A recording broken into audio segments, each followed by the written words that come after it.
What's up, you guys? Welcome back to another episode of In Totality. I am your host, Megan Ashley, and I am here with some special guests, MJ and Amanda Pittman. What's up? How are you guys? Oh, so good. Happy to be here. I'm happy that you guys are here. Yeah. Like, I'm so excited. Yeah. I'm thrilled. It's going to be awesome. I'm really excited. Thank We've been having some like really great conversations. I know. Even in the kitchen. Yes. I So know. I'm I feel like I need to do like a kitchen series. Yes. I was actually thinking that when we're in the kitchen, I'm like, somebody needs to do. Like, we need to do a kitchen Yeah. series Most and just mic definitely. everybody up because we're having like the best conversations Mhm. in the kitchen. But it also just it's more evident in evidence that God is choosing the right people to be here because our conversations off camera are still filled with him, are still Jesus centered. Yeah. And so that it warms me to know that God has let the right people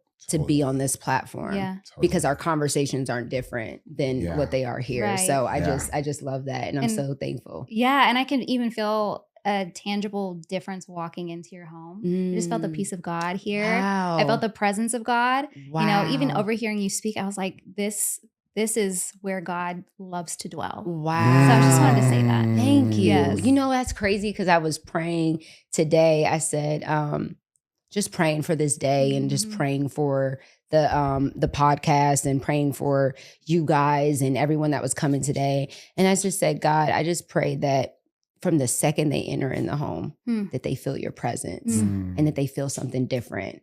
And so for you to feel, and I didn't tell you that until just now. And so I'm thankful. Wow. I'm thankful because this is a place where God has met me. Yeah. This is a place where he has comforted me. This is a place where he has restored me. In this home, he has showed me his love in a way that I've never experienced before.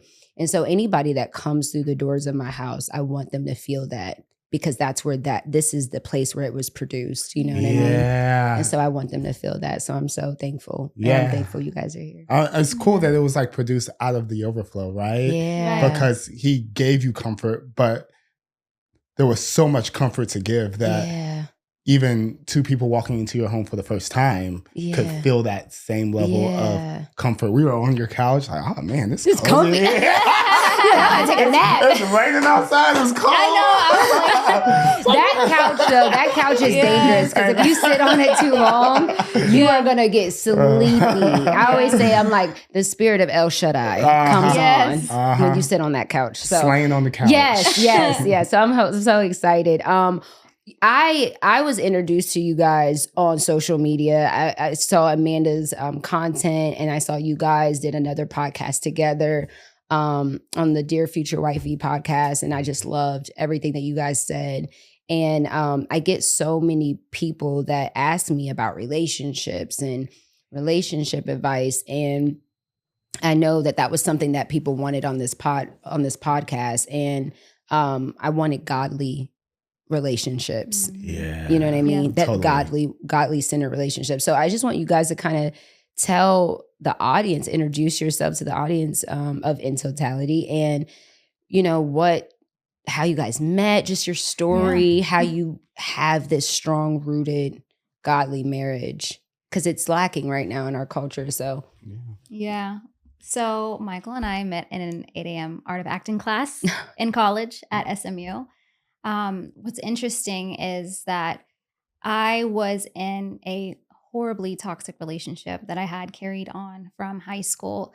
And the Lord had just been pursuing me and doing everything he possibly could to get me out of this relationship, but I wouldn't let it go.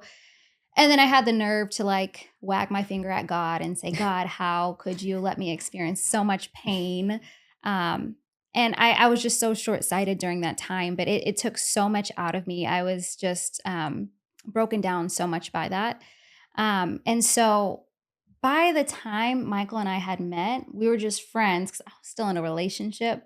But if I'm being honest, I was looking for a way out. I'm just saying, like, it's like at some point you have to come to the end of yourself and realize all of these things that you tried will come up dry. You know, sometimes you get so much, I don't know what the word is for it, but like the bias of when you've put so much in, you don't want to cut your losses. Yeah. It's like I've invested too much time, all I've these invested years. so much. Yeah. You know, all these years, all this pain, at what point is it going to get better? And it never did. And at some point I just got fed up.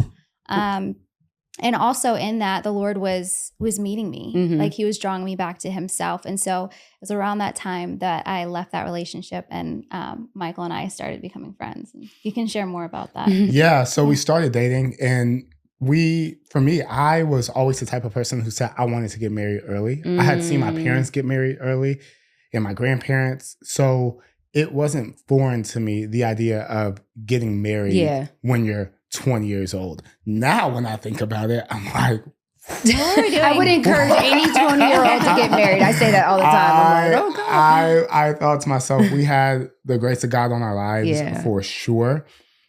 And marriage has actually been really awesome, but we got an opportunity to grow up with one another. And we got married, I guess, it was about a year and a half after we had started dating. We were engaged in about a year, married while we were in college. So that was pretty unique. And I believe that for us, we've always valued healthy communication. We started a YouTube channel when we were in college, and we had my MacBook Pro or whatever. No lighting. In the dorm room. Just fuzzy. The videos are still there for us to look back on. Yes. I love that. Absolutely.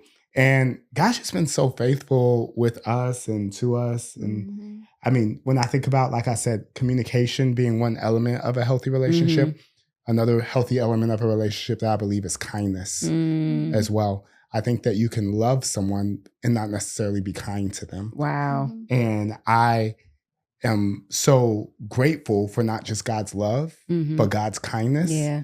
And we do our best to show that to one another. Wow. Yeah. And I'll also say that my relationship with Michael was so drastically different than any other relationship I had been in. I mean, at first I struggled with a whole lot of unworthiness because I was so used to toxicity that I thought it was normal. And I had to learn to receive kindness, receive just the kind of love that he emulated and he showed. And I thought that I didn't deserve it. Yeah. And it was actually being in a relationship with him that renewed my view of God. Wow. Because so much of my view of God was tainted because I was in a toxic relationship and I was looking for worth and validation. And that was never given to me. I was always just used and all of that. But with Michael, it's like he didn't try to sleep with me before we were married. Wow. And not only that, but he always continued to communicate value to me, even when I'm like, I don't feel like I'm worthy. I don't feel like I'm good enough. And that really, really renewed my view of self and renewed my view of God. And I recognized, oh, wow, God's love is not based on these conditions, right? Like it's based on the choice that God makes to love us. And so that was a stark difference for me. And I even had to learn how to deal with conflict correctly, because before I was just used to toxicity, and so I'm just like, oh, this is what we're about to do, and he's like, this is what we're not about. Okay, this is what we're not doing. This is what we're not doing. Oh, you speak with me on that type of tone. With that type of tone, we done. Wow. I told her that from the very beginning. Nobody had ever told me that before, and I was like, oh, okay. Get right or get left. Yeah.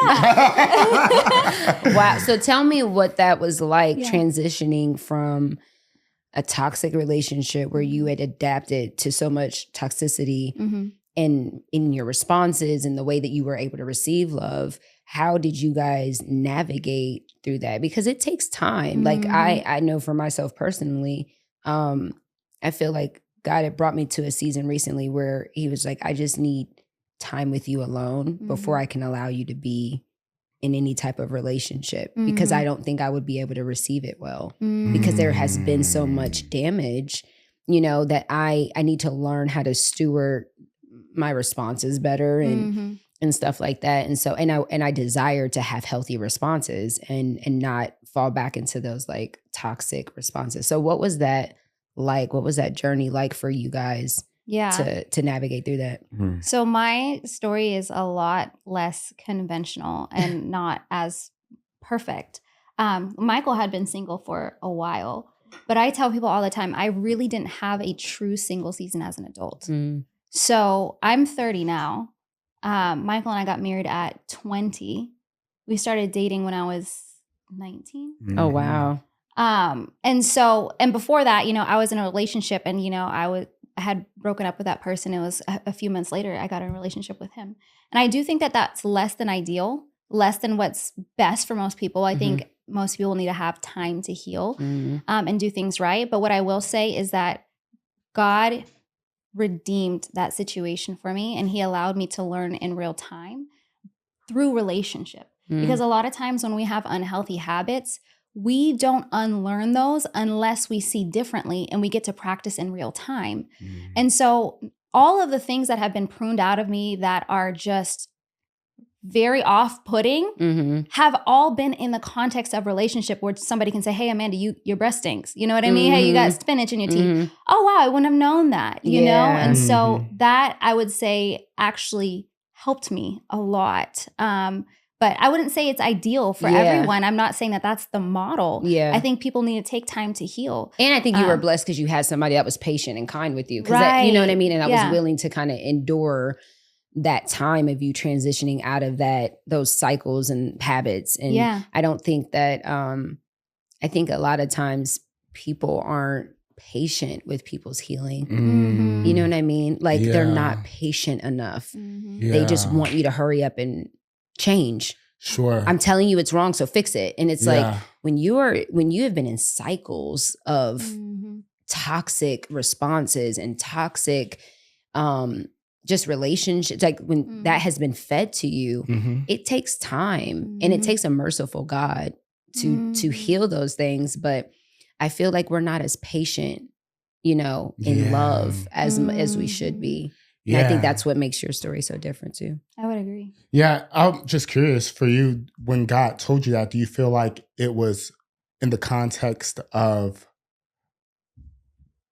platonic and love relationships? It was both? I think it was both. I think when it comes to platonic, I think it's learning, again, I talked about this on another episode, but just learning how to trust myself again.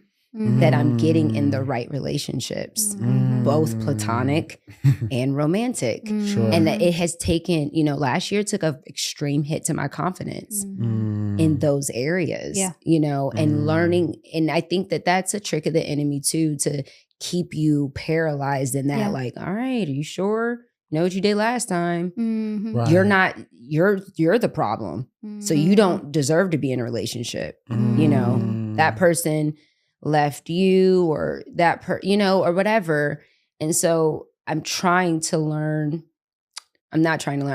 trust God in helping me trust in what he's putting in me so that I can make better decisions on who to be in relationships with. Yeah. And it takes time, I think. Yeah. And what I would tell you, or even somebody who may be listening that may be walking through a similar season, is to ensure you don't take the wrong lessons from a bad outcome. Because sometimes you could actually do all of the right things and still get an outcome you didn't want. And then you can think that it was the methodology behind it that was wrong, when it was just the outcome. Like, for instance, if you got your life savings and you went to Vegas and put it all on 27 black and it hit, does that mean that it was the right decision? Right. No, it was the right outcome. Right. But the methodology was wrong. Yeah. So what I would also just encourage people with is just to take a look at your methodology beyond just the outcome of what happened. Yeah. Because whenever you do that, you can discern if you actually even did something wrong to begin with, or if there's anything that you actually don't need to change and you need to stay. I think that's the thing, is knowing both. It's holding yourself accountable for the parts that you played that weren't right. Sure. And I think I've always hated disappointing people. Like ever since I was little, I can remember like hating that feeling of like disappointing people, or not, or just letting somebody down or upsetting someone or anything. Like I hate that feeling. And but I'm grateful that I had a mom that always taught me how to have self-awareness and self-accountability. So I never am a victim of anything. Like I always see the role that I play. But the problem sometimes that happens is I only see the role that I play. I don't see anything else. I don't see the right that I've played. Yeah. I only see the wrong that I've played. And then I don't see the person, I don't see their participation. I just see me.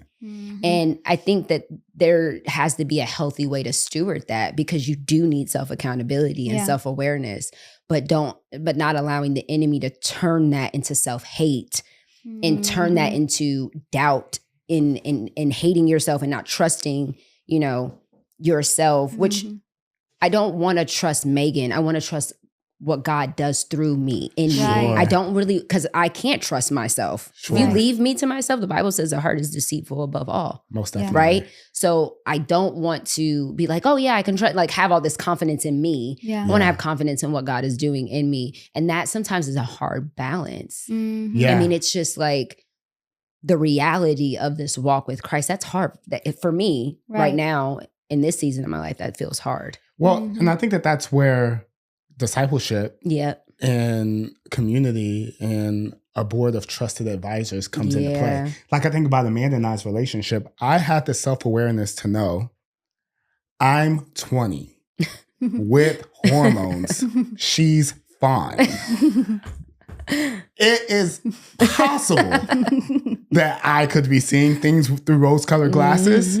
So what even gave us the confidence, and our parents the confidence to allow for us to even get married, was I said, okay, even if I'm off, I'm going to bring her around Ben Jones, who was discipling me at the time.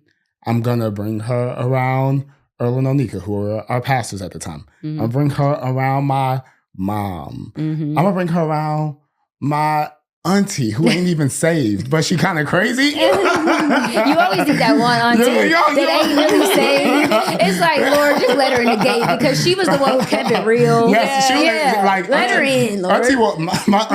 My auntie will just be like, why are you talking to me? I don't like you. Like she will keep her. So after I had brought Amanda through the gauntlet and she came out unscathed, then it gave me confidence to trust myself because I didn't.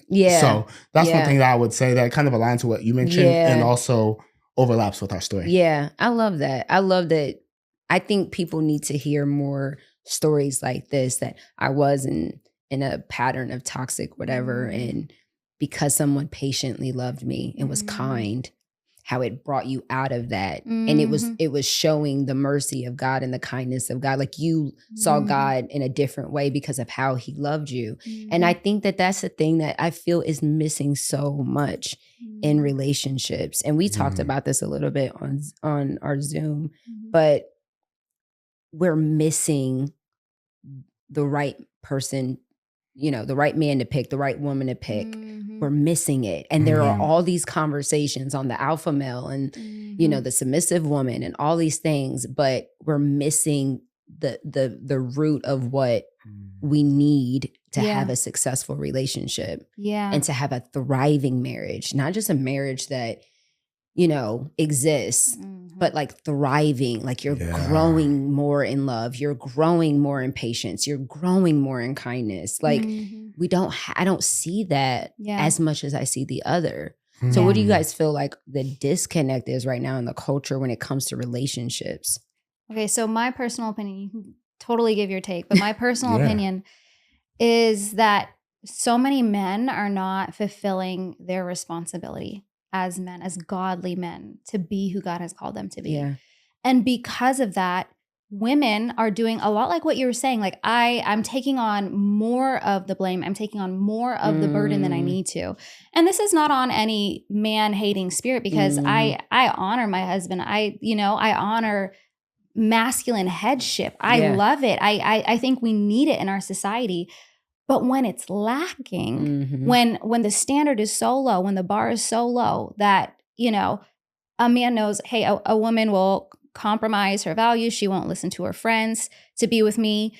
She'll leave her faith to be with me. She'll give me whatever I want.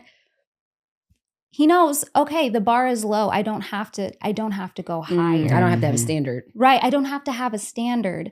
And for me, the first time I experienced a different standard was with him. And then I realized, wow, I actually had a huge potential that I wasn't reaching simply because of men in my life. Wow. And I truly believe when men stand up to be who God has called them to be, the majority of women will do what they're supposed to do to carry that, you know? And I heard an incredible sermon one time about marriage. And they were saying, you know, a wife is like a plant. And the plant has to be planted in the right environment. If the plant is dying, you don't blame the plant. You blame its environment. You blame the soil. Yeah. And so husbands are that soil for their marriage, for their family. And if their hearts are postured towards the Lord, and if they're leading as they're supposed to, their wives will thrive. Yeah. Their children will thrive. And there was an incredible statistic about if a wife loves the Lord and goes to church, their children are, I don't know, maybe around 17% more likely to love the Lord and go to church. But if the father's praying and going to church, the kids are, I want to say like 94% or something like that. Yeah. Wow. The statistics are staggering. When men stand up and be who they're supposed to be, so do women. Wow. So do children. That's why there's such an attack on men in our culture. Wow. That's what I would say. And there's attack on them in multiple ways. Yes. And we're seeing it in multiple ways. Yeah. I would say one challenge I believe the culture is experiencing with relationships is they are misconstruing gender roles with tasks. So what that looks like is for a man, your objective standard, if you are going to be a husband, is to operate in 5 categories for your home: prophet, priest, king, provider, protector. A prophet and a priest actually stand in the same position. They just look different ways. A prophet speaks to the people on behalf of God, and the priest speaks to God on behalf of the people. So as a man, you have to be able to go to God on behalf of your family while also giving vision and direction to your family on behalf of God. Kings govern, and that's what a man is supposed to do in his household as well. Be judicious, govern, make sure everything is running right in the household, as well as providing and protecting. And if these characteristics sound familiar, it's because Jesus is our prophet, our priest, King of Kings, Lord of Lords, and he provides and protects us. And so if men just modeled the character of Jesus, the character of Jesus to his bride, then that would in turn create a healthier family structure for the culture that we are experiencing today. Okay, you guys, listen, I normally find bras to be very uncomfortable and constricting. They're the first thing I take off when I get home. But Skims has changed that. You know I love Skims underwear, so I finally had to try their bras, and Skims has delivered again. Skims bras are worth the hype for the amazing shape and support they give. But what I wasn't expecting was for how comfortable they are. Even the underwire bra I'm wearing all day and barely even notice. Definitely not the first thing I take off when I get home anymore. Skims is creating the next generation of underwear and bras for everybody. I tried the Fit Everybody t-shirt bra and weightless scoop bra from Skims, and they're literally the best bras I've ever owned. I wear it every day and need it in every color since now it's the only bra I wear. The straps are adjustable and the Fit Everybody material is obviously the best for all-day comfort. Skims bras are made with innovative technology to give you the best shape and support. Plus, every bra is designed with the comfiest and soft material you'll feel like you're wearing nothing at all. Shop Skim Bras at skims.com, now available in 62 sizes, 30A through 46H. Plus, get free shipping on orders over $75. If you haven't yet, be sure to let them know that we sent you. After you place an order, select podcast. In the survey, select our show on the drop-down menu that follows. All right, guys, back to the show. Because many times what we hear is, oh, men do this. Women submit. You know, men mow the lawn. Women cook and clean. Yeah. But the reality is that if you got enough bread, you can outsource all of those things. Yep.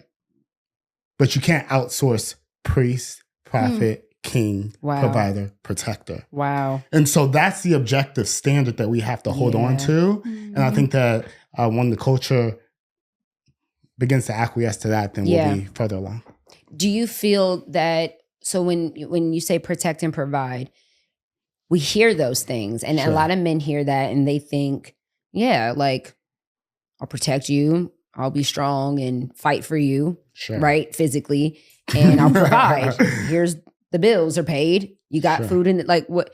And men think that that is enough. And men think that as long as they're doing that, then they're in right standing with God because they're protecting and providing. Yeah. What does protect and provide mean in totality, though, as a husband? I don't believe there is protection or provision without presence. We do not serve a God who is so far beyond us that he cannot relate to us. We serve a God who came down to earth, and his presence was with us. Yeah. I can tell you many stories of men who provide, but they are not present. Yeah. And thus that affects their ability to even protect. Yeah. Yep. Because if we keeping it a stack, I hadn't listened to all episodes of the podcast. So, I mean, if we keeping it real. Yeah, go listen. Then sometimes because men aren't present, then those who they are over, their woman, is not trying to ward off that which is trying to harm them. They're letting the door in. If we're keeping it a stack. And so you don't even know what to protect your wife against because you're not present.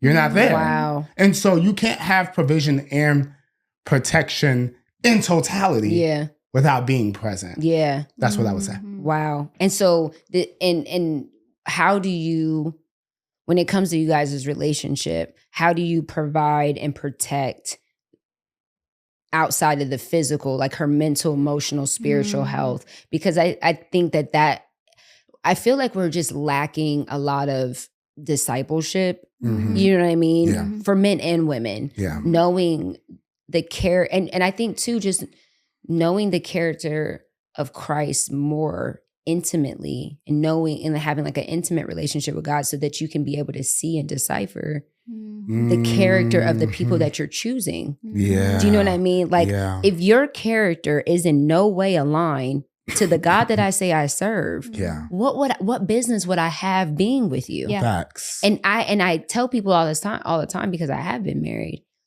and being married and being divorced gives you a level of perspective that is different than just being married, because I know how it can go wrong.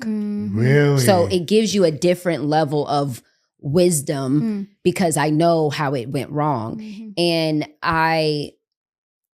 not knowing the character of God and not having an intimate relationship with him, it leads you to a place almost impossible to be able to decipher who's the person that I'm supposed to be with, because people get so infatuated with the idea of marriage because everybody wants to be couple goals, right? Who doesn't? I would love to be married to a godly man and our marriage exemplify God and it be amazing. But some people are so after that they don't understand that once you get into that covenant, what comes with that. And if you are not prepared and know how to fight spiritually, you are not going to have a successful marriage. Or no, I won't say that. It will be very hard to have a thriving, successful marriage. If you think that you're going to wait until you're married and that's when you're going to have a relationship with God, that's when everything is going to be perfect. That's when all his bad habits are going to stop. That's when she's going to be submissive. If the character isn't there before, It ain't gonna show it. It might show up for a little bit, but it's not gonna stay. Right. Do you know what I'm saying? But I feel like this sure. is what we are seeing because every other day someone's getting divorced. Yeah. Facts. I was telling Amanda that not that long ago, I was like, it's crazy to think about what it would be like to start over or to start anew. And it's intriguing to me because people don't go to the altar and say, yeah, I'm going to give this about 8 years, you know? Yeah, I'm going to give this about like 12 years. Like people go in with the disposition that this is going to be forever. Yeah. And so I was telling her even yesterday, I find it fascinating when people have the perspective that you and others have, because I feel that perspective is so valuable. Because here's what happens. What happens is people will leave their spouse because they like 85% of what their spouse does, but they don't like 15%. And then they see somebody who has the 15%, but they ain't got the 85%. Anyway, which is why second marriages have a higher divorce rate than even first marriages, because people are missing that I am the common denominator in this situation. They don't have self-awareness. They don't have, so I find that to be really interesting. Yeah. Yeah. And to go back to what you were mentioning about what makes the difference whenever it comes to protecting spiritually and all of that, very practically, communication, very practically, intimacy. Like just this morning, we got up super early. I mean, we get up every morning and we pray together. And we were like, how was yesterday for you? What would make today a winning day for you? We pray, read the Bible. But this morning was a little bit different. We did it earlier because we're coming here. And Michael was being so vulnerable with me. He said, you know, I feel like the enemy was trying to attack me yesterday. He said, we weren't as connected yesterday because you were doing this, you're doing that. We didn't get a chance to really talk throughout the day. You were gone so much more. And I just felt like because you're absent, the enemy was trying to just create that loneliness in my heart, that offense in my heart. And I just wanted to share that. And I was so grateful that he did because I didn't know where his heart was. And I was like, oh my goodness, let's get back on the same page, you know, like let's talk about it. Like let's get on one accord. And our day started off on a clean slate and really strong. And so I believe whenever you are trying to have a marriage that is in tune, like, and very unified, it comes from like a lot of touch points for communication and offering up vulnerability unprompted, doing it without asked. And that's something that we had to practice as of recent. I remember asking Michael, I don't know if it was like a year and a half ago or so. And I was like, how vulnerable would you say you are with me? Like how close, like how much do you think I truly know you? He was like, I feel like I know you really well. I feel like you're really vulnerable with me. He was saying that about me. But he was like, I can't say that I'm 100% vulnerable with you. I can't say that I think you know me fully.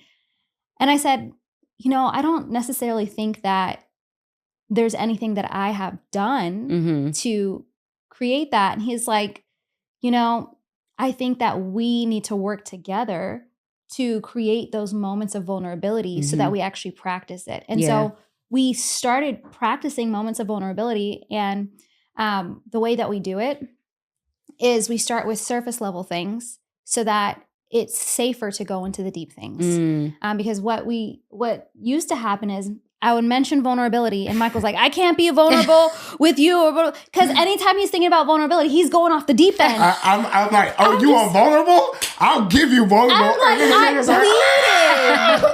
I'm just like, see? You know? Exactly. You want the truth? You can't handle the truth. Yeah. And I was like, okay, can we be like vulnerable on the like surface? regular everyday things to build the trust for the level? There's levels to this, okay? And I think like when we had that paradigm shift, we started practicing what we call unprompted. Yes. And so we'll just talk about something random. I'll be like, unprompted. I have this song stuck in my head and it's just getting on my nerves. like just anything. Yeah. Anything. I love that. And it just builds that trust. Yes. It's little bits for connection. And it's also things you would have never otherwise shared. Yeah. There's so many random thoughts that go through our head that our spouse would never know, our friend would never know, because we're both the type of people, we love being asked questions. So we're both the type of people, we're not just going to offer it up. If you're not asking, you obviously don't want to know. Yeah. But we've came to the realization, no, both of us want to know one another more deeply. So we're going to have to be intentional about offering that up unprompted. And what happened was we did that and we started being unprompted about deeper things and things that require a little bit more trust. And oh, wow, that was handled really well. And, you know, doing that over time, you can go deeper and deeper. And now there's just a high level of trust. And there's not that fear of breaking that trust. Yeah. Yeah. I would say that in totality, being vulnerable, the way that I viewed it as a man was, I haven't worked out. Let me go ahead and go to the gym. I'm going to throw 3 plates, 3 45s on each side, you know, and start lifting. And the reality is that it is good to lift. Yeah. But you have to build yourself up to 3 plates or else you're going to hurt yourself and cause a lot of damage. And so I had to learn that. And in the meantime, if there was something that was really higher level vulnerability and we had not treaded those waters yet, then that would be when I would go to a therapist. Yeah. Or whenever I would go to a trusted friend. But I definitely believe that vulnerability piece has been a game changer for us. And lucky for whoever's listening to this, like you get that now because we started doing that in April of last year and we have been together for over 10 years. Wow. So this isn't something that we have always practiced. Yeah. This is even currently not a finished product. Yeah. But it didn't start off as we weren't like this at 20 years old. Right. You know? So, right. But I think your honesty and transparency and vulnerability isn't even just saying that, because that is the reality of marriage. Yes. Is that it is a journey. You have to try and be intentional about how you're going to allow this marriage to be healthy and thriving. But I think you just have to be committed to the journey. I think we are we want the results now. I mean, we have a culture where people are successful overnight. People are just having phones, iPads and computers and cameras, and they're becoming multimillionaires at the age of 10 and 14, like young. And so we're producing this like impatient culture that just wants it now. And it's even translated even in our relationships. The second a friend offends you, I'm done. Yeah. Done with you. Cut off. Second somebody, something is rough in your marriage, I'm divorcing. That's it, Yeah. It makes me sad because we're not giving love a chance in the way that God designed it to be, because we're impatient. Yeah. And I think you guys sharing your story as far as like, hey, we've been married 10 years and we're just now practicing this. And that's okay. Yeah. That doesn't mean that we were doing it wrong. It's that we grew and we have to try new things now. Yeah. Now God is showing up in this way. Yeah. Do you know what I mean? Now he's moving in this way. And I think that that's okay. And you don't hear a lot of people being transparent in that journey in love. Yeah. It's just like, hey, we're perfect. Look at us. Couple goals. Look, we have the kids. We have the Christmas tree. We have the content. It's like, follow us in our morning routine. And it's like, everything is like, the camera is perfectly positioned and the house is immaculate and the kids are so well behaved. And I'm just like, where is that? I don't know. I was married 12 years. And it was, even when we were good, it wasn't that. We weren't that put together. Yeah. And I just think it's important that we be honest. Yeah. Yeah. Yeah. And transparent. Yeah. And you got to try things. You have to be intentional. Yeah. Like we're missing that. I think that many times also, marriage as it evolves, you have to practice those different rhythms. Yeah. Amanda and I mentioned this to the Patreon community. So if this is only for paid content, then y'all can splice it out. But we recently, as of June of last year, we started waking up at 5:30 in the morning together. we didn't mention that on this podcast, right? Not yet. Mm-mm. Okay, cool. I was just making sure I wasn't repeating myself, but we started waking up at 5:30 in the morning together and doing what she mentioned. Mm-hmm. How was your day yesterday? Mm-hmm. What would make today a win for you? Did you have any dreams? Because, Amanda's prophetic. So Yeah, sometimes I be dreaming. Sometimes she be slaying demons. I know. Sometimes we love be waking it. up at 5:30 a.m. and the first 15 minutes of her and her notes out. I have to write down all my dreams. I love that. I need to stuff. do better at that because I always forget my dreams if I don't write them down. Yeah, you gotta write it for down. sure. So that was something that we did primarily because we just didn't have a lot of time during the day. Mm-hmm. As our kids got older and as I'm traveling for work or we're doing this or we're doing that, it's just like, well, this is something that is going to, more than anything, establish a level of unity with us. And it doesn't always look like bringing out our highlighters with our Bibles and like sometimes it does. It is, yeah. Many times it does, but like it doesn't always look like that. You wanna know how it looks like sometimes? Sometimes it looks like we were up till 11:30 last night, knew we shouldn't have been up. Now, like we're under this couch on a blanket, but we committed to this. And I'm just like, how was yesterday for you? You know what I mean? Like that's sometimes how it looks. Yeah. But you showed up, and that's But you what show up. And that's many times what like being in a marriage looks like. It just looks like showing up.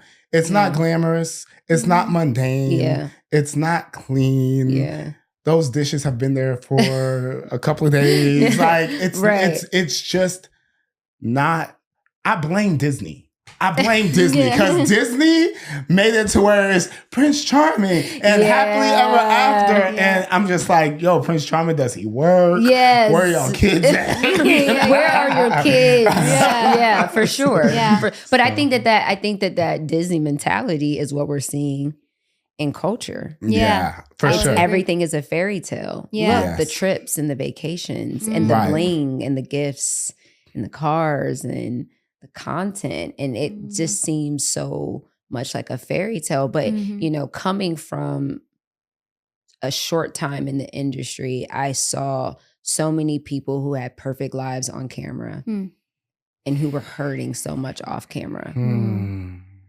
That were that I've had conversations with that were just broken. They weren't happy, but you would never tell. And I'm not saying that everybody needs to know your business, because I don't believe that. I don't share every hurting moment with my audience, but I do feel like I'm very transparent in showing both and showing all of it, which is why I named this podcast what I named it.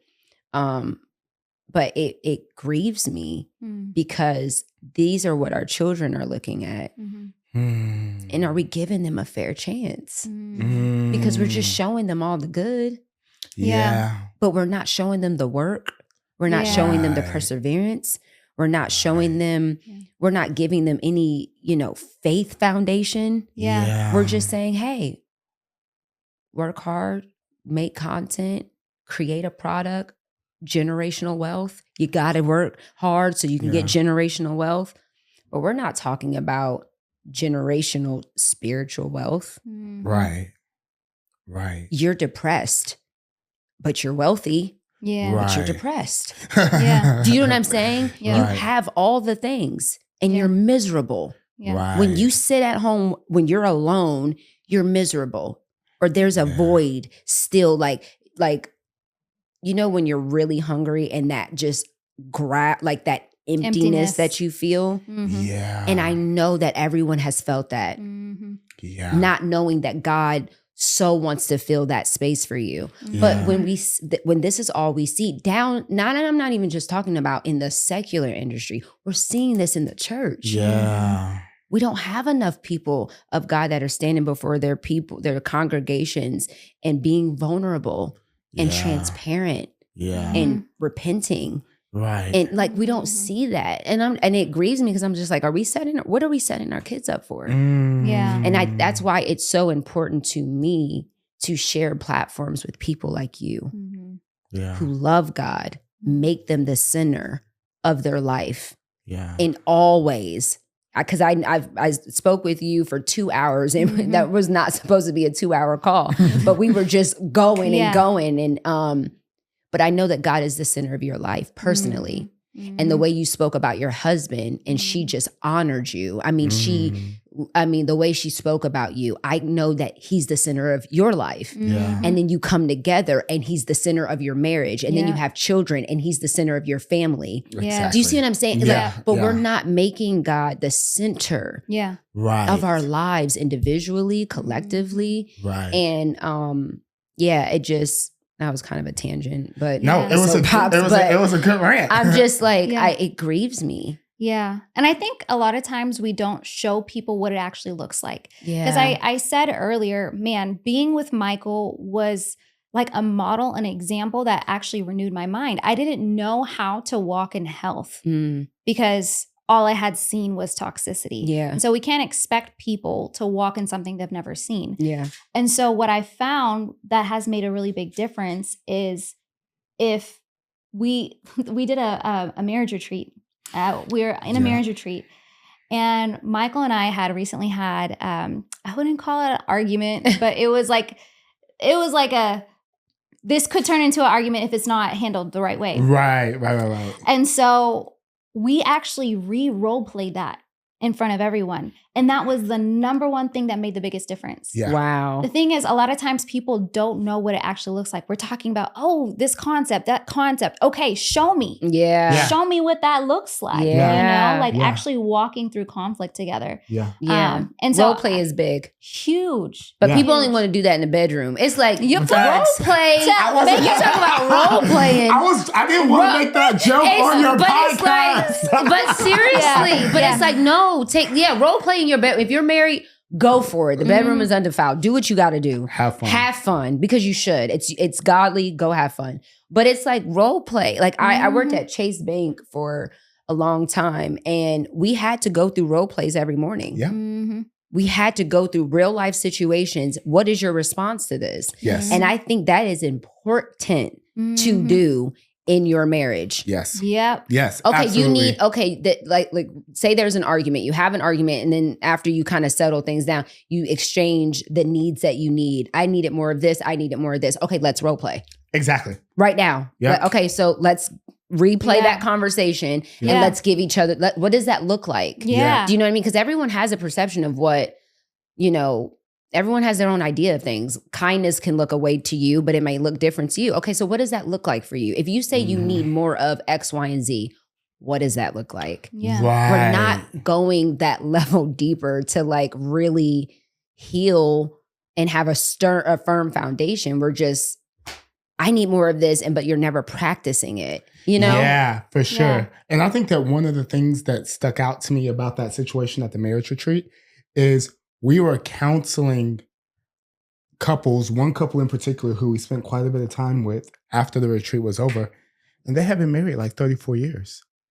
And my naivete told me, once you probably get to about that 20-ish year mark, like you're good. Like you're good. Right. You got it figured out. Oh, I was so mistaken, because after that couple, there were others to where it's like, y'all been married this long and y'all are still figuring this out. But the reality is that sometimes people will be perceived as healthy. And it's not to the degree that on the outside, we look like this. And then at home, they're like yelling at each other. But sometimes it looks like on the outside, we look all happy. And then at home, there's suppression. There's silence. There's, I'm going to talk to my best friend more than I'm going to talk to my spouse. And so that was me. And so as a result, problems don't get solved. They just get pushed under the rug, and then they fester. And then they blow up. And then in addition to the problem blowing up based off of real feelings, there's also a level of confusion and dissonance, because one spouse is expressing this while the other spouse is saying, well, we've been doing it this way for the last 20 years. Like, where is this coming from? So it takes a lot of courage to, for those couples who maybe listen to your podcast earlier, to move in a different direction after being in your ways for a certain period of time. And like Amanda said, sometimes the best way to do that is to see other people exemplify it, to role play it yourselves. Yeah. The reality is that in the Black community, I believe it's like 7 out of 10 Black children are born out of wedlock. Therefore, the amount of role play that the Black community is seeing with family is just not there. We were literally with a group of friends, and we realized that in our entire group of friends, we were the only 2 people who did not have any step siblings, any half siblings, and both of our parents were married to the same person. Wow. Mm-hmm. And it was crazy because I was like, but then I started thinking through other friends, and I'm like, no. Wow. It is more common. It would be an interesting poll, to see like, hey, do you have step siblings, half siblings, step parents, because at the end of the day, that affects the way that people see family. Absolutely. And it affects people. I heard one time from one of my mentors that more is caught than taught. Yep. Yeah. You can teach your children all you want to teach them, but if they're seeing you do something different, more is caught than taught. And I don't think that we're aware of how much the enemy is after the family. Yeah. Oh. He hates the idea of the family unit. Yeah. And I think I'm seeing it more and more. And as an adult and after going through a divorce and I can see how the enemy can just have a field day. Mm-hmm. And I'm so thankful that God brought me to a place where I'm surrendering all of my life to him because it is going to keep my kids healthy when a lot of kids who have gone through divorces will be hurt and bitter and resentful, and that cycle will this cycle won't continue with my children because of the example that their dad and I are setting. And it's not easy, and we've had hard conversations, we've had arguments, we've had distance, we've had fights of, all right, cool, bet. Don't step foot on my porch. When you are here to pick up these kids, you text them and they will come outside. But you don't come through the threshold of that door. We've been through now we're, he's coming over to watch the games with the kids on the days that he's not, they're over at my house, and we can be in the same place and love each other and respect each other. For, and to be that example for our children. Yeah. And I think if I didn't submit my life to God in this way, I can see how the enemy could just totally keep this cycle going. Yeah. And going and going. Because my grandmother was divorced. My mother was divorced twice. Wow. I'm now divorced. And although I wasn't the one that broke the cycle, I will make sure that my kids are the ones that break the cycle by the example that I'm showing, not by just what I'm saying to them, but what I'm showing them. Because even though God released me out of that marriage and I believe that was the healthy thing to do, doesn't mean that God was happy about the divorce. Doesn't mean that God, you know what I'm saying? God doesn't like divorce. Right. He hates it. He hates when the family is divided like that. But I will still be the example to show my kids that the right way to at least go about that, and being a godly woman so that they know the type of woman to marry so that they don't end up in that position. Yes. Right. Do you know what I mean? By being the example, not by just saying it, but by seeing, they walk in my room and they see Bible, commentary, journal, devotional. They see me praying. They hear my conversations. You know what I mean? By just being that example, like what you were saying, by catching it. Not just being told it. Right. You know what I mean? Yeah. And I love that you say that, because the last thing I want is anyone to feel a lack of hope. Yeah. And feel like they're just a number or just a statistic, 100%. because you're not. The truth is, if you submit your life to Christ, he will redeem that. He'll be able to use you in the state that you're in and make beauty out of ashes. Yes. And so, but that only happens when you give it all to him. Yeah. Right. If you're holding certain pieces back and saying, oh, you can have this, God, but you can't have that part. Yeah. We can't expect God to breathe on it. But if Yeah. you're saying, hey, God, you can have all of my life. You can have all of the broken pieces. Yeah. He can build it back together and make something really beautiful out of Yeah. it. I don't ever want to be that person that's like, oh, divorce is like, you know, the whole, and for a second, I was in that bag of like, yes, divorce party, all the things like, yes, girl, we out of this, let's go, you know, but really like when I was alone in my solitude, you know, it broke my heart because I know it broke the Father's heart. Even though I feel like it was the right thing to do.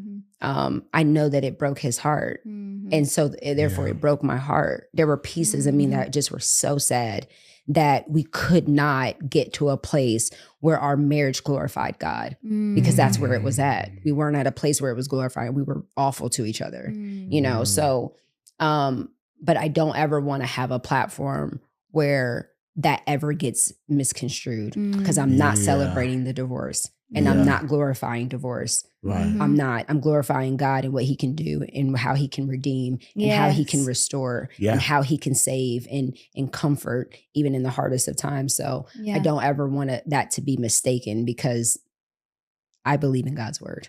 And you're being an example to those who find themselves in a similar situation and they're thinking, man, how can God still use me? You know, like, man, I know that divorce isn't ideal. So where do I go from here? So for you to say, this is what I'm doing with my children, this is the example that we're setting, here's how I'm navigating things with my ex-spouse. Like those things, and being able to see that will give them hope. Okay, I know that there's something I can do.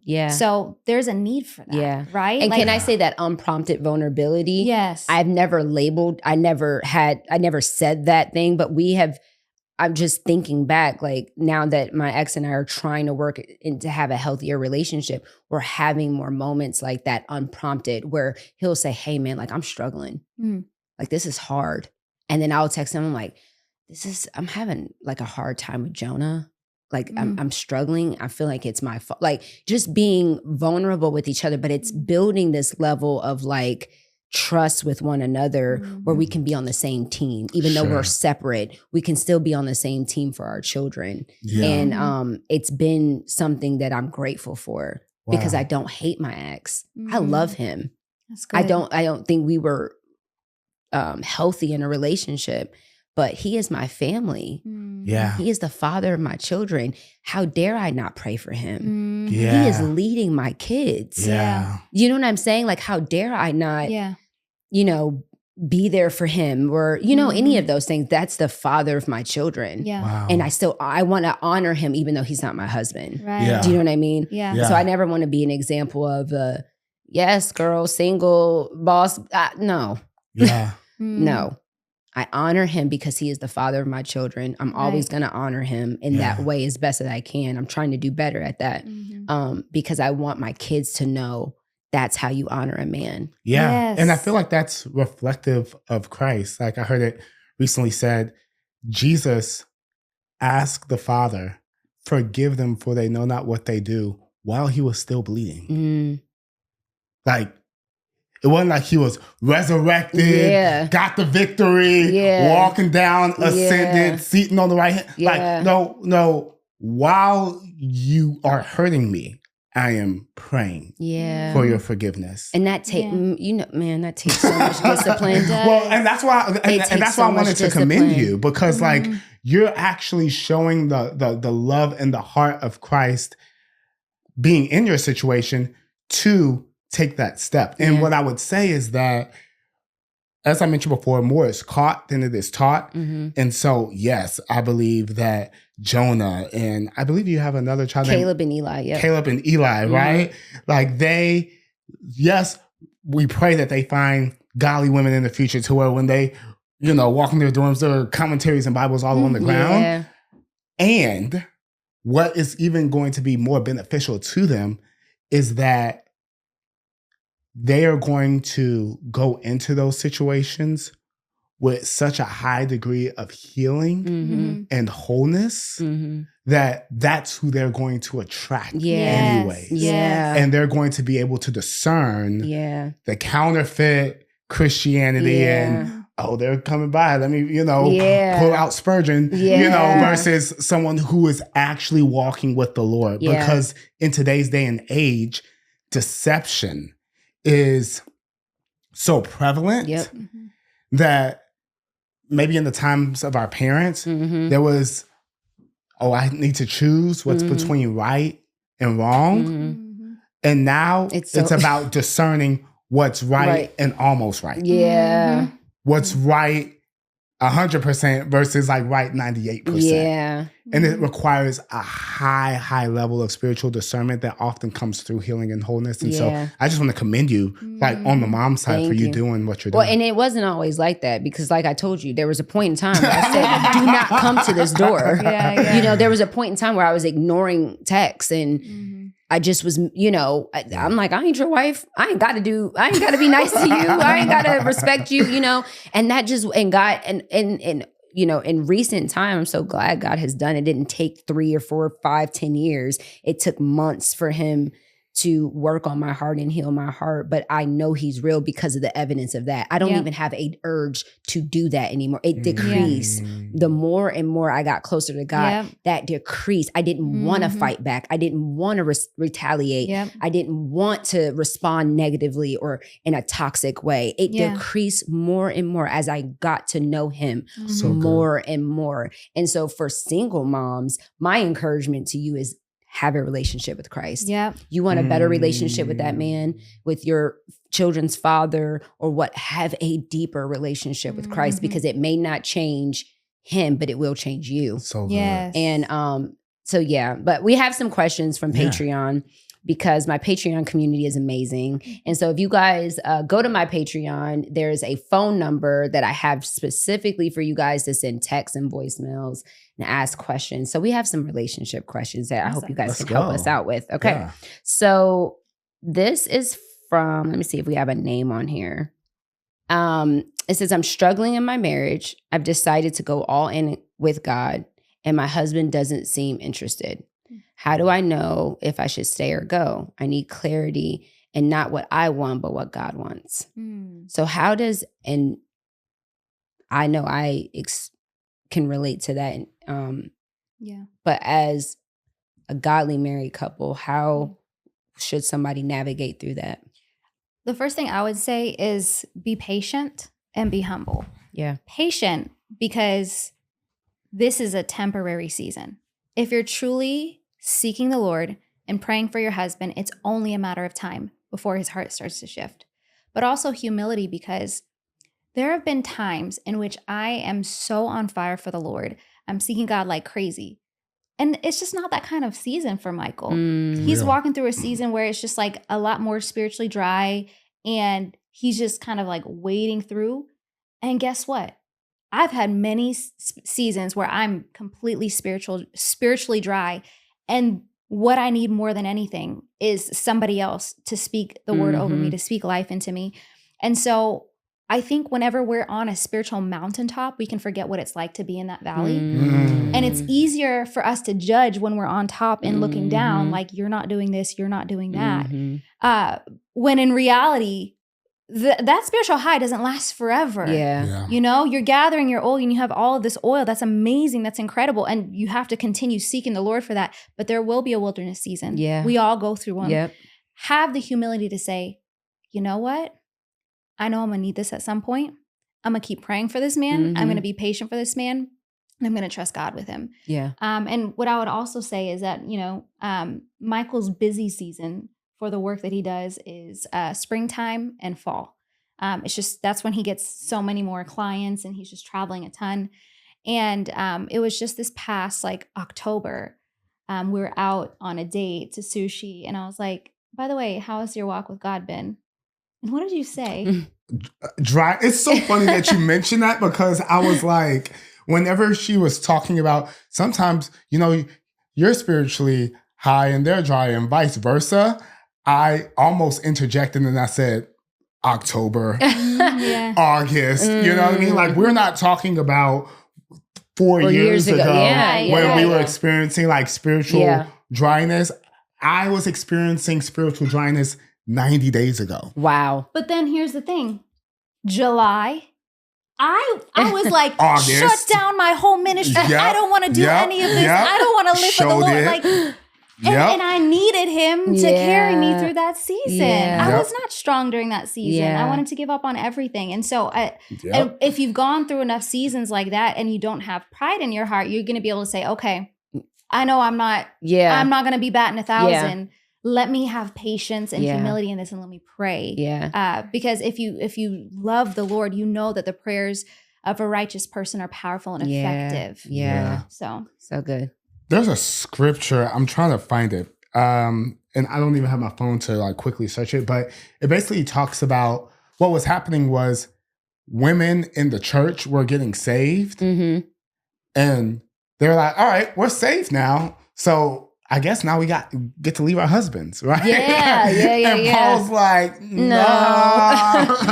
Because like your kindness and your walk can actually like lead your husband into Christ, you know? So in gentleness. A quiet and gentle spirit. That doesn't mean that you don't get to say anything to your husband. That means when you do say something, it's gentle. When I came to Michael, I was like, how's your walk with the Lord been? It's like, it's been dry. I didn't come with condemnation like, why aren't you been in your word? You know, I've been seeking God, like blah, blah, blah.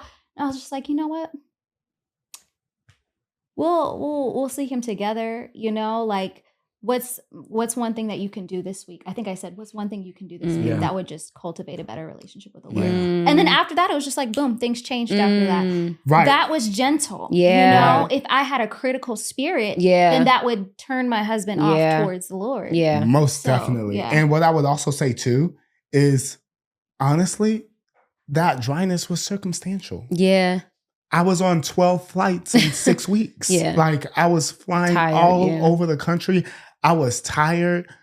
There was one day that I woke up in Dallas, flew to Idaho, slept in Salt Lake City. Like I was so busy.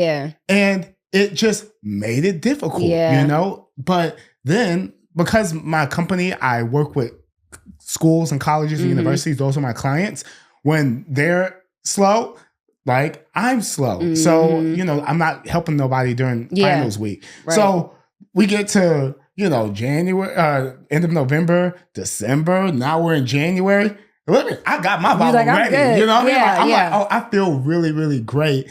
And so, as Amanda said, those seasons of like mountain high, valley low, like those come with the walk. And I believe even single without marriage. It comes even without it. You will have it. And prayerfully, y'all got some friends, a church community, a discipler that can fill in that gap of being someone in your life to encourage you through those dry seasons. Right. Because guess what happens? Sometimes people are single and they have the wrong expectations of marriage and don't anticipate dry seasons in marriage. And then when they hit a dry season in marriage, they think that something's wrong. When it's just like, no, that's just the cycle. Everything is not always up and to the right, you know? So that's one thing I would say. And then the last thing I would say as well is because our marriage is supposed to model the marriage between Christ and his bride, you have to ask yourself, does Christ leave me when I'm spiritually dry?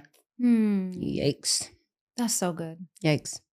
And if not, then that's a different voice speaking to you. Especially if there's no abuse. And I'm just going to say that. No abuse, if there's cheating. Abuse, that's a different conversation. Right. But if there is no abuse and he is just not as spiritual as you, be patient. And pray, because what God can do. I've seen it. If I've seen it too. I have seen it many times. Yes. Like throughout my life, I have seen couples go through that. It's amazing what happens when a woman decides to be patient and pray for her husband. Okay, we got one more question. And I'll say this as well, because the person was anonymous, like it's not personal, but for anybody, have you prayed about it as much as you've complained about it? Straight up. Because if not, then you could be part of the solution. And because of your lack of prayers, like you're holding back. And to be, because I'm like, I could go on about this all day. Be mindful of what you are saying and communicating to other people. If you are struggling in your marriage, everybody doesn't need to know your business. Talk about it. If you need prayer, then just say, hey, pray for us. Pray for my husband, pray for me. Just pray for us. You know, God is like, speak life into that situation. But going to your family and friends and complaining about your marriage and complaining about your spouse. And I am guilty of, I have done it and I've been guilty of that. I don't believe that that is a healthy way. If you truly want restoration in that marriage, that to me is evident that you really don't, because you're already planting seeds. I did it. Planting seeds to everybody else, setting yourself up for the divorce. So when you guys hear this divorce, you ain't gonna be shocked, because I done told everybody we struggling. I done told everybody you don't talk to God. I done told everybody you ain't never in your word. I done told everybody all the awful things that you said to me. And it just feeds more into the direction of divorce than it does. Like, are you going to God? Are you speaking to him? Because he's the one that created that man. And you need to go to God. And that's the type of wisdom that you get when you're on the other side of it. So good. I would never encourage anyone to leave their husband, especially if there's no abuse going on. Would never encourage that. You need to seek God until God moves. That's so good. Because he is not caught off guard by anything. So this spiritual dryness that he's experiencing, God ain't caught off guard by that. Right. And if you seek him, he will give you the answer and he will show up. So good. But it doesn't mean he's going to show up on your timing. Right. He's going to show up on his timing. And you got to be patient and you got to persevere, because a marriage is a covenant. And you don't just break that just because he having a rough couple months. Or even a rough couple years. Or even if you've just excelled. Maybe he's in the same place that you were and you just... Like, we be patient. And maybe he's not, just because you're on fire for God looks a certain way, his on fire for God may not look that way. Thank you. That's okay. Thank you. That's all right. Just because you want to knuck and buck in the church and shouting and jumping and dancing, he might just live a holy right hand. And that's okay. That is okay. Especially because that person was like, I have decided to go all in. That is not insinuating that your husband is all out. That just means you want to take things to another level. Like with Amanda and I have been more consistent with like health, nutrition, and fitness. And I never was like telling Amanda, oh, you should be going to the gym with me, or let's do this together, or stir stuff or whatever. But, not that long ago, she was like, you're journey with the gym and fitness has been like really inspiring to me. And I'm going to start doing this, and I'm going to sign up for these classes, and I'm a blah, blah, blah, blah, blah. And that's not something that I asked from her, but that's part of marriage is inspiration going both ways. So I think that's so good. I could talk. So that question, we could have started with that and went in a whole other direction. Because that, we're gonna have to, you guys are gonna have to come back and we can sit and dig through more relationship stuff, because I think it's needed. I think it's needed for culture, but I believe that this platform is for both. And I really want it to be for those who are really trying to pursue God and have that yearning to do it and do it the right way. And so these conversations, I just feel like are so necessary. And I'm so thankful that you guys came. Make sure you guys follow all that they have going on their social media platforms. We'll have all of that information in the description. Make sure you follow the podcast and in totality on all streaming platforms, my Patreon community. We have bonus content of the Pittmans on my Patreon, bonus content that you don't want to miss. And just join everything. We got so much stuff going on the Patreon. Make sure you join the Village community, subscribe to the YouTube, and I'll see you guys next week. Thank you guys so much for being here. I can't come back, please. Like, let's do something again. We'll be back. You're supposed to be coming to Dallas. I'm coming to Dallas, y'all. So we love you guys, and we pray that this was encouraging to single women, to married women, single men, married men. I just pray that it was encouraging to you and that you got something. So we'll see you guys next week. Love y'all.